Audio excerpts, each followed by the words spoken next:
नमस्कार मित्रांनो, संजय गांधी निराधार अनुदान योजना, श्रावणबाळ निवृत्तीवेतन योजना व इतर सर्व निराधार अनुदान योजनेतील विधवा महिलांसाठी तसेच इतर सर्व विधवा महिलांसाठी मिशन वात्सल्य ही योजना सरकारने सुरू केली आहे।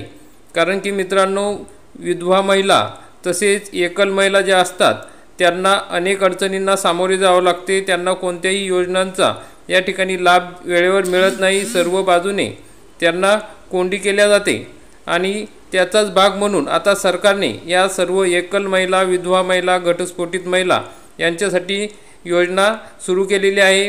महिला बाल विकास मंत्री अदितीताई तटकरे यांनी याबाबत महत्त्वाची अपडेट दिलेली आहे। त्यांनी याबाबत पुढाकार घेऊन एकल महिलांना वात्सल्याचा आधार या ठिकाणी मिशन वात्सल्य योजना सुरू करण्यात आलेली आहे। आपण या ठिकाणी शासन निर्णय बघू शकता। योजनेची व्याप्ती वाढवण्याचा निर्णय, राज्यातील एकल महिलांना विविध शासकीय योजनांचा लाभ मिळवून देण्यासाठी योजनेतील व्याप्ती वाढवून कोविड महामारीच्या काळात विधवा झालेल्या एकल महिलांसह सर्व विधवा परित्यक्त्या महिलांना लाभ देण्याचा निर्णय या ठिकाणी अदितीताई तटकरे यांनी घेतलेला आहे, महाराष्ट्र शासनाने घेतलेला आहे। तर याबाबत काय बातमी आहे बघा। महासंवाद या महाराष्ट्र शासनाच्या न्यूजपेपरला या ठिकाणी माहिती दिलेली आहे। मिशन वात्सल्य योजनेचा सर्व विधवा व एकल महिलांना मिळणार लाभ, महिला व बालविकास मंत्री अदितीताई तटकरे यांची माहिती। कोविड-19 या संसर्गजन्य आजारामुळे दोन्ही पालकांचे निधन होऊन अनाथ झालेल्या बालकांना तसेच विधवा महिलांना शासकीय योजनांचा लाभ मिळण्यासाठी आवश्यक प्रमाणपत्रांची पूर्तता करून देण्याच्या उद्देशाने शासनाने मिशन वात्सल्य योजना यशस्वीपणे राबवली।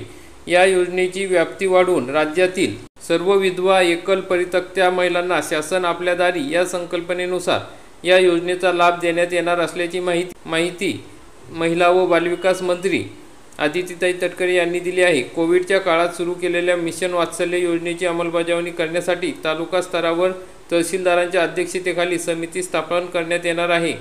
अनाथ मुले, विधवा व एकल महिलांना त्यांना लागू होणाऱ्या योजनांचा लाभ मिळवून देण्यात आला। या योजनेअंतर्गत दोन्ही पालकांचे निधन झालेल्या अनाथ मुलांना शासकीय मदत, मृत्यू दाखला, उत्पन्न दाखला, जातीचा दाखला, विधवा पेन्शन, रेशन कार्ड, निवारा व इतर सामाजिक सुरक्षा योजनांचा लाभ, अत्यावश्यक कागदपत्रे शिबिराच्या माध्यमातून उपलब्ध करून देण्यात येत असल्याची माहितीही महिला व बालविकास मंत्री अदितीताई तटकरे यांनी दिली आहे।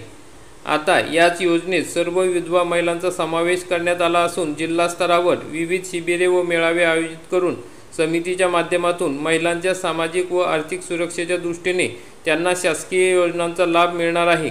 राज्यातील सर्व एकल महिलांना यामुळे दिलासा मिळणार आहे। तर या ठिकाणी आपण बघू शकता, त्यांनी ट्विटर हँडलवर सुद्धा त्यांची पोस्ट केलेली आहे आणि त्या ठिकाणी सुद्धा या ठिकाणी माहिती दिलेली आहे।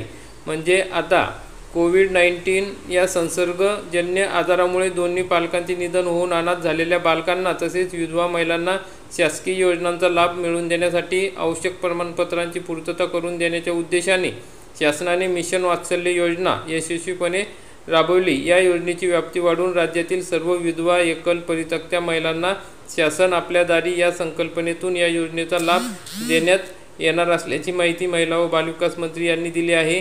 म्हणजे आता ज्या काही विधवा महिलांसाठी, अनाथ मुलांसाठी योजना असतात त्या योजना सर्व शासन तुमच्या दारी, तुमच्या त्या ठिकाणी तुमच्या गावात येऊन किंवा शिबिरे आयोजित करून त्या ठिकाणी विधवा महिलांना मदत करणार आहे आणि वेगवेगळ्या योजनांचा लाभ मिळवून देणार आहे। मग काही महिलांना संजय गांधी निराधार अनुदान योजनेचा लाभ मिळत नाही, अनेक ठिकाणी त्यांना परत यावं लागते।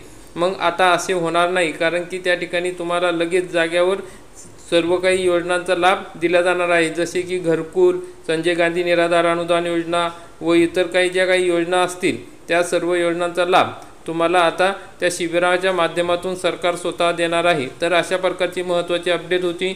जास्तीत जास्त विधवा महिलांपर्यंत, एकल महिलांपर्यंत हा व्हिडिओ शेअर करा आणि त्यांना ज्यावेळेस शिबिर असेल त्या शिबिरात जाण्यास सांगा, म्हणजे त्यांच्या सर्व समस्या त्या ठिकाणी सोडवल्या जातील। अशा प्रकारची महत्त्वाची अपडेट होती। व्हिडिओ माहितीपूर्ण वाटला असेल तर व्हिडिओला लाईक करा, चॅनलला सबस्क्राईब करा, बेल आयकॉनला क्लिक करा। धन्यवाद। जय हिंद, जय महाराष्ट्र।